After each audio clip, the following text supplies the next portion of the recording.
Important developments in this battle between Donald Trump and the Justice Department, a fight that, as we all know by now, has pretty much defined Donald Trump's first term, at least ever since he fired the FBI director and sparked Bob Mueller's probe. And Trump's new pick for Attorney General is now under new pressure tonight. I can tell you 3 Democratic senators suing to block this appointment, including Senator Richard Blumenthal, who joins me in a moment. Now, his effort zeroes in on something of a technicality, but the larger battle is over Matt Whitaker's very public televised criticisms of this Mueller probe, which Trump claims he didn't even know about, despite Donald Trump's habit of watching TV news and, yes, fixating on criticism of Bob Mueller. Did you know, before you appointed him, that he had that record and was so critical of Robert Mueller? I did not know that. I did not know he took views on the Mueller investigation as such. If Whitaker decides in any way to limit or curtail the Mueller investigation, are you okay with that? Look, it's going to be up to him. He's going to do what's right. I really believe he's going to do what's right. But you won't overrule him if he decides to curtail. I would not get involved. That may sound like another typical denial, but it's important because that's actually the same tactic that Richard Nixon used to try to shut down a probe into his White House. When Watergate got hot and people started getting indicted, Nixon put a new attorney general in and publicly said he would not be involved, while secretly using that new attorney general to try to hobble the probe.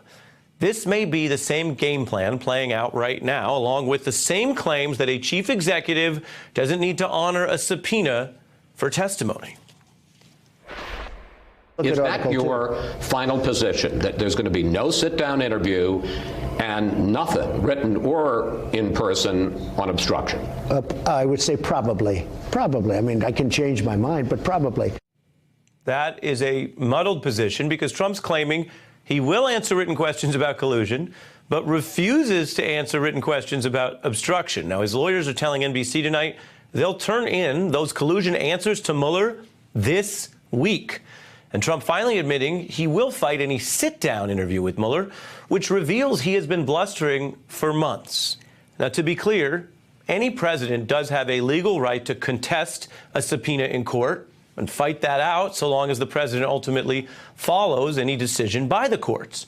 But Trump hasn't been touting a plan to do that. He has been falsely claiming that he would talk to Mueller, that he was ready and eager because he wanted to sound tough, and he insisted his intention to talk to Mueller was 100%.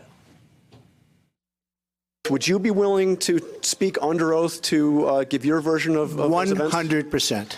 Are you going to talk to Mueller? I'm looking forward to it, actually. I would love to speak. I would love to. Nobody wants to speak more than me. Is that your final position, that there's going to be no sit-down interview and nothing, written or in person, on obstruction? I would say probably. Probably. I mean, I can change my mind, but probably. Probably. In a moment, I will be joined on the Washington politics of this by Mother Jones Washington Bureau Chief David Corn. But I want to begin with a former federal prosecutor, Kim Whaley, who worked on the Whitewater investigation, and Bill Kristol, a founder and editor-at-large for the Weekly Standard, who has become, by hook or by crook, a Mueller probe expert, whether you wanted to or not. Bill, I'll get to you in a second. Kim, on the law, what does it mean in your view that Donald Trump has landed in this muddled position and clearly understands, or has been made to understand, there's a need to look cooperative while still resisting any real interview? Well, in not wanting to talk about obstruction, that the question there has to do with his intent, and I'm sure he's worried, or his lawyers are worried about him perjuring himself. With respect to what happens on that question, or if his answers aren't thorough, then as you mentioned, then there could be a subpoena by the Mueller probe. We do have a decision from the Supreme Court in the Nixon era, which involves a trial subpoena, and I think there's really good law suggesting that he would have to respond. But you also mentioned, you know, I think this is the elephant in the room, the question of whether he'd abide by any court order. His now acting Attorney General, Mr. Whitaker, is my understanding, has made a statement or indicated that Marbury versus Madison, which is one of the most bedrock Supreme Court cases in the history of constitutional law, which says the federal courts decide the law. They decide whether the other branches are held accountable or not, that Mr. Whitaker's indicated that maybe that's not really something that is legitimate, or that the federal courts really don't don't have equivalent power. And that, to me, is extremely dangerous, and I would suspect that wouldn't be upheld. I don't say thank God that much on this program, but thank God and thank goodness that's not Mr. Whitaker's call, and that's not this president or any president's call. Yeah, and it would go to the Supreme Court of the United States, and even now Justice Brett Kavanaugh, who is a former colleague of mine, I think is a big hawk on the question of judicial power. I don't think that would fly. I don't think any of this would fly, but we're just going to have to see where it comes out. It wouldn't fly legally, I don't think. Bill, here was another important exchange between Wallace and Trump on these issues. Take a look. Your team is preparing written answers to questions about... No, not my team. I'm preparing written answers. I'm the one that does the answering. Are they going to be submitted? At some point very soon, yes. I've completed them. So you are submitting... And it wasn't a big deal. By the way, it wasn't a big deal. The questions were asked and answered. Bill, that's such a ripe, soft target for you. I'm curious what you think of it. I will put forward one idea for your analysis, which is if it's not such a big deal, why not answer the other questions about obstruction that they've ruled out, or sit down with Mueller? Yeah, no, that's absolutely right. But, the previous exchange is very interesting. I'm glad you highlighted it, because Chris Wallace asks the president about the probe, and the president could easily say, look, I've told the acting attorney general, leave Robert Mueller alone. Let him finish his probe. I don't like it personally, but this thing should not be contaminated by politics in any way. He did not say that. He said, well, it's up to him, right? Isn't that what he said? He said, it's going to be up to him. So think about that. The supervision of the Mueller probe is now up to, according to the president, an acting attorney general, a very political fellow, appointed, of course, by President Trump, who has never testified before the Senate, was not confirmed by the Senate for a subordinate position, probably isn't going to be called before the Senate or the House in the next 2-3 weeks that Congress is in session before it goes out. So here's someone really unaccountable to anyone except to the president, whom the president is saying it's really up to him whether he curtails the Mueller probe. What if there's a report in December? Does he decide to redact large parts of it or not send it forward to Congress or to the public? I mean, I think the Whitaker problem, the fact that he's acting attorney general, and that he hasn't recused. I mean, this could be solved partly, incidentally. Whitaker could have said the day he took over, you know what, I think I'm legit, I'm not biased, but just for the sake of caution and propriety and bending over backwards, I'm going to leave Deputy Attorney General Rosenstein in charge of the Mueller probe. If he's not going to do anything about it, why didn't he say that? So the fact that the acting attorney general, non-Senate confirmed, constitutionally dubious in terms of the way he's appointed, a guy with a huge record of comments on the adverse comments on the Mueller probe, a political animal, he is in charge of the Mueller probe. And as you said, it's like Nixon. Trump has deniability. I'm not telling him anything. But the person he put there, not Senate confirmed, is the person who will make the decision about how that probe goes forward. And isn't that, Bill, exactly what Elliot Richardson's role was to be? Because he came in after John Dean and others in the Watergate example had been ousted. There'd been indictments. It was in a hot period. And Nixon basically tried to use him to do this same double step, to say, oh, I don't know that much about it. He's going to handle it, not me. But then we learned through the history books, we learned over time that privately they had one-on-one conversations where Nixon had a very clear idea, which is whatever happens, it doesn't touch me. You work out the details at DOJ. Bill? But why did Elliot Richardson and Ruckelshaus resign? Because they had assured the Senate in their confirmation hearing that they would not let Nixon fire Cox. And then when they resigned, Bork became acting attorney general as Solicitor General, the next in line, someone who had been Senate confirmed. And Bork immediately assured Congress, actually issued regulations preserving the Jaworski, the independence and the integrity of the Jaworski probe. And then some Republican senator, I think Saxby was his name, became the attorney general in January of '74, and he had to assure the Senate that he would not interfere with the investigation. That is what is missing in this case. Yeah, Kim, I mean, Bill is referring to the history and the interbranch comity that worked in that example, even though Watergate was a matter of incredible strain for the country and took years. Ultimately, it was exactly the issue on the table today, whether the Senate's constitutional role as the co-equal branch of government to deliver accountability and be a check on the executive when it's investigating itself, whether that was going to play out as the founders intended, Kim. Sure, and in the wake of that incident in Watergate, there was a statute passed, the Ethics in Government Act, which is what governed the Ken Starr investigation, and it was an act of Congress. That's something that the president, co-equal branch, couldn't get around. It went to the Supreme Court, the constitutionality of that. Ken Starr was appointed by a 3-judge panel, not by the president. He was removable by the Attorney General, but only for cause, and that statute lapsed. But the entire reason for the statute was to avoid what Bill is describing was as a Saturday Night Massacre, this idea that a president, in being investigated, can be the master puppeteer of the investigators, the prosecutors. Congress said no, and here we are back again talking about whether we need, quote, legislation to protect Mueller. That's what we're talking about, because right now the regulations that are governing this process are internal DOJ regulations, and technically the Attorney General could rescind them. Right, and that's something we've talked about. We've had Neil Katyal on the show who helped write them, and that's also an issue about, who's going to run the DOJ and what kind of guardrails they're going to abide by on things that are unitary in their decision-making. Kim Whaley and Bill Kristol, my thanks to both of you. As promised, I turn now to a U.S. Senator who's in the middle of all of this, Richard Blumenthal. He is one of the senators suing the president over this new acting attorney general's appointment, Mr. Whitaker. And David Corn joins me from Washington as well. Senator, if you heard the conversation we were just having, it leads right in line to what you're doing. Why do you argue tonight that Mr. Whitaker's appointment itself is unlawful?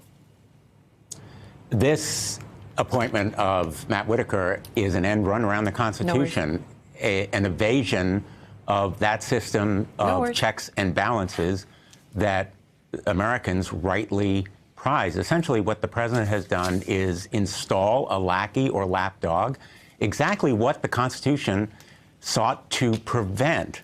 And Alexander Hamilton and other founders wrote about the dangers of someone of such insignificance and pliancy as to render them the obsequious instruments of the president's pleasure. That kind of appointment here, the eyes and ears of the president, as he was known under Jeff Sessions, threatens not only the special counsel investigation, it threatens the rule of law.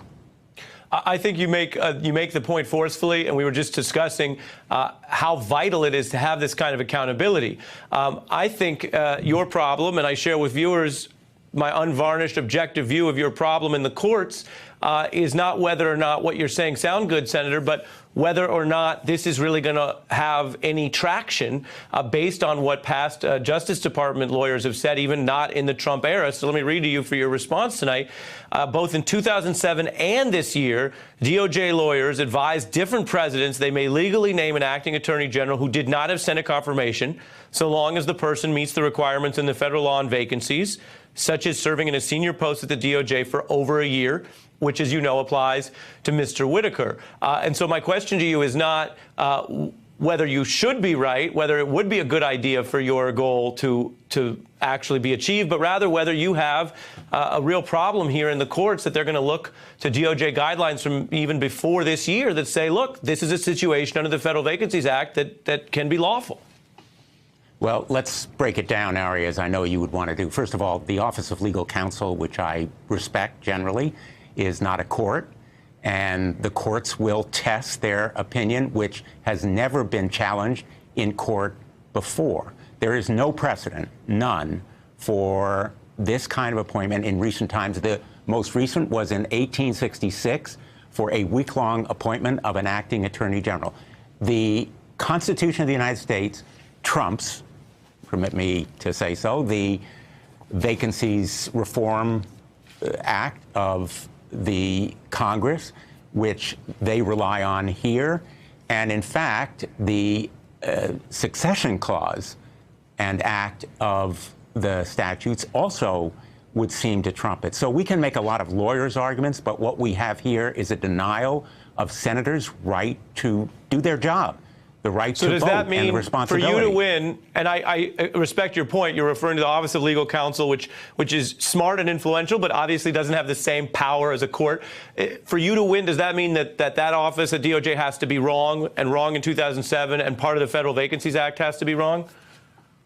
Not necessarily wrong, because they may have been relying on exigent or special circumstances that might permit an exception to the advice and consent clause of the Constitution, only very, very temporarily, not for 210 days or longer, as would be the consequence under the Vacancies Reform Act. But here is the bottom line. Senators have been denied their right to vote on this nomination. And this man is unqualified in many ways. But legally, the key disqualification is the failure to have been confirmed by the Senate of the United States, which is required clearly and explicitly by the Constitution. Senator, stay with me. I want to bring in David Corn into this conversation. First of all, David, you've always asked me what would law school be like. It's a little bit like this. Glad I didn't go. And no better person to walk us through some of it than a former prosecutor and Judiciary Committee member like Senator Blumenthal. David, moving beyond the law, walk us through the Washington politics of this, where the Republicans who are defending Trumpism care a great deal about mollifying Trump at the DOJ on Mueller, and the Democrats obviously see this with the wind at their backs in the House as an important area of oversight. Yeah, well, let me take a step backwards or sideways here for a second, because in years past, it's been a bipartisan issue about when it comes to senatorial prerogative. This is something that the senator here may cheer, that when a president has gone around the Senate, often members of his own party will raise a red flag and say, no, no, no, you're impinging upon our prerogatives. But yet in the Trump era, we see again and again and again Republican senators deciding they don't care, they don't mind, they're not going to raise a fuss. There is no serious senator on Republican or Democratic side that believes, A, that Whitaker is a qualified pick, and that, B, he should be able to serve for so long without any Senate input. But yet you see no one really coming forward on the Senate side to raise a fuss about that. And this is a fellow, and I'm proud that we at Mother Jones reported a week or two back, he said last year, Matthew Whitaker, that he believes Donald Trump on his own can kill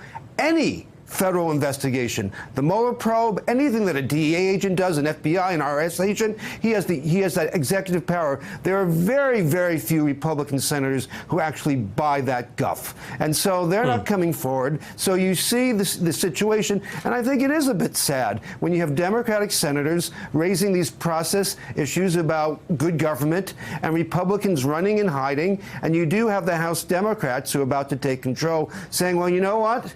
If the Republican senators in charge on that side of the Capitol won't do anything about it, well, maybe we're going to have some hearings come January. So this situation is not going away, regardless of what happens with the lawsuit the senator here has filed. And briefly, Senator, regardless of what happens long-term on the lawsuit, how long can Mr. Whitaker stay in this post under these terms? Under the terms of the Vacancy Reform Act, 210 days, but that number of days may be extended. So what we're watching here, Ari, is a slow-motion Watergate-type Saturday night massacre where Whitaker is in place, possibly denying subpoenas, maybe stifling indictments, possibly strangling the investigation by cutting funds. And that is a real danger that we're seeking to surmount by going to the courts, our last resort, our only recourse. Well, it's very important what you say, particularly what people have learned from Watergate and how you can slowly try to whittle down who is in charge of these probes and put the pressure on, which leads us back to the question of the whole era we're living in, which is why does Donald Trump seem so hell-bent on trying to prevent those questions being answered and the investigation running its normal course. Hey, I'm Ari Melber from MSNBC. You can see more of our videos right here, or better yet, subscribe to our YouTube channel below. You could have been anywhere in the world, but you're here with us, and we appreciate that.